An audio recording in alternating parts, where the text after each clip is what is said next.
2 Timotius ya, Timotius pasal 3. 2 Timotius pasal 3 ayat 1. Oke, saya bacakan untuk kita ayat 1 sampai ayat yang ke-5. Ketahuilah bahwa pada hari-hari terakhir akan datang masa yang sukar. Manusia akan mencintai dirinya sendiri. Ini kaitannya dengan Matius 24 tadi ya. Manusia mencintai dirinya sendiri. Menjadi hamba uang. Mencintai diri sendiri artinya egois. Berpusat pada diri sendiri. Tidak peduli orang lain. Tidak peduli orang lain mau selamatkah. Tidak peduli pelayanan memajukah, memundurkah. Ya, pokoknya yang penting aku baik-baik saja ya. Menjadi hamba uang. Mereka akan membual dan menyombongkan diri. Mereka akan menjadi pemfitnah. Mereka akan berontak terhadap orang tua dan tidak tahu berterima kasih. Tidak mempedulikan agama. Menganggap ibadah itu sesuatu yang buang-buang waktu. Menganggap melayani Tuhan itu sesuatu yang tidak profit. Karena tidak cashback atau tidak cash and carry ya kalau kita melayani, malah keluar. Jadi kayaknya kalau melayani ini rugi kelihatannya ya. Sudah nggak cash and carry, harus nggak ada cashback, malah keluar gitu ya. Udah dituntut harus bayar harga, ya kan? Harus berkorban. Ya uang juga ya. Jadi kadang-kadang orang berpikir ikut Tuhan sungguh-sungguh tuh kayaknya tidak profit. Tidak menjanjikan. Tidak menguntungkan secara finansial. Secara ekonomi kayaknya tidak terlalu menjanjikan. Ya Bapak Ibu sekalian. Sehingga mereka tidak peduli dengan agama, dengan ibadah, dengan melayani. Karena tidak profit. Tidak menguntungkan secara real. Tidak ada orang ibadah pulang langsung bawa emas gitu kan. Karena waktu berdoa turun dari langit gitu kan. Malah udah keluar bensin. Harus persembahan. Perpuluhan lagi. Dituntut terlibat lagi. Jadi sekilas kayaknya rugi ya. Tidak menguntungkan, tidak profit. Ya, tetapi di dalam Maliaki Tuhan katakan bahwa pada masa sukar kamu akan tahu. Pada hari penentuan, Tuhan akan membuat pembedaan antara mereka yang beribadah dan tidak beribadah. Aku akan membuat perbedaan. Emang sekarang tidak. Dalam situasi normal, kelihatannya rugi. Tapi kalau kita mengerti prinsip firman Tuhan dan hukum-hukum Tuhan, Tuhan katakan, aku akan membuat perbedaan.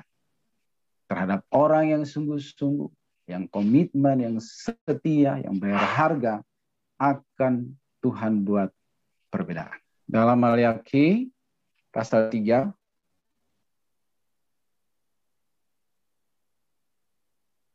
ayat 14.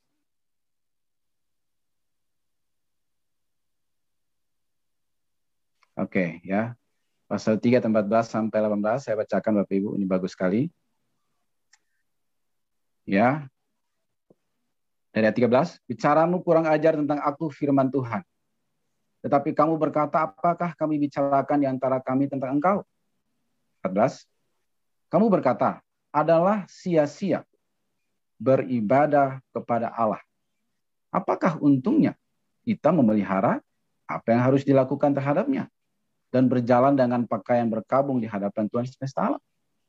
Tidak profit, tidak menguntungkan. Ibadah melayani itu seperti sesuatu yang tidak profit, tidak menguntungkan.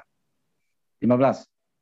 Oleh sebab itu kita ini menyebut berbahagia orang-orang yang gegabah.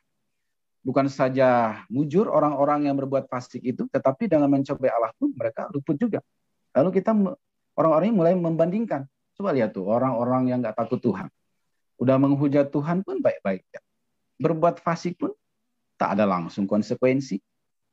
Nah gitu loh. Jadi kita mulai bandingkan kita ini dengan orang-orang di luar Tuhan. Sepertinya keadaan mereka lebih baik dari kita. Udah nggak berdoa, nggak puasa, nggak gereja. Kaya-kaya aja. Maju-maju aja, sukses-sukses. Gitu kan. Sehingga kita merasa kayaknya ibadah, melayani itu nggak profit gitu loh. Bukan sesuatu yang level atau yang keren secara duniawi. Bukan sesuatu yang menguntungkan. Lalu 16, beginilah berbicara satu sama lain. Orang-orang yang takut akan Tuhan.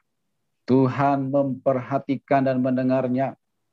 Sebuah kitab peringatan ditulis di hadapannya bagi orang-orang yang takut akan Tuhan dan bagi orang-orang yang menghormati namanya. 17.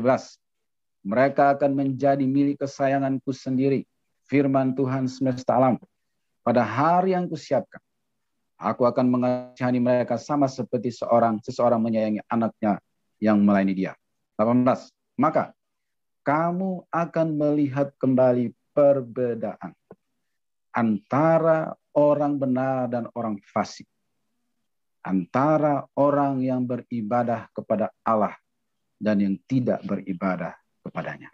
Suatu saat Tuhan akan membuat perbedaan pada masa sulit, pada masa-masa krisis, atau masa bencana yang global, ya, dan lain sebagainya. Tuhan akan membuat perbedaan antara orang yang ibadah sungguh-sungguh dan yang tidak beribadah, atau yang menganggap ibadah dan hal-hal rohani itulah sesuatu yang tidak profit dan tidak menguntungkan sehingga dia meremehkannya.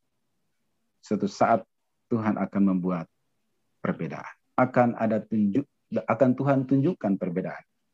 Ya, bahkan terhadap orang fasik di dalam Mazmur mengatakan bahwa orang fasik itu memang kelihatan dia baik-baik saja walaupun udah banyak dosanya ya. Tetapi Tuhan katakan bahwa mereka itu seperti ditaruh di jalan yang licin. Nanti tunggu waktunya jatuh sendiri, nggak ada yang dorong. Itulah jalan orang fasik. Jadi jangan kita salah memandang ya.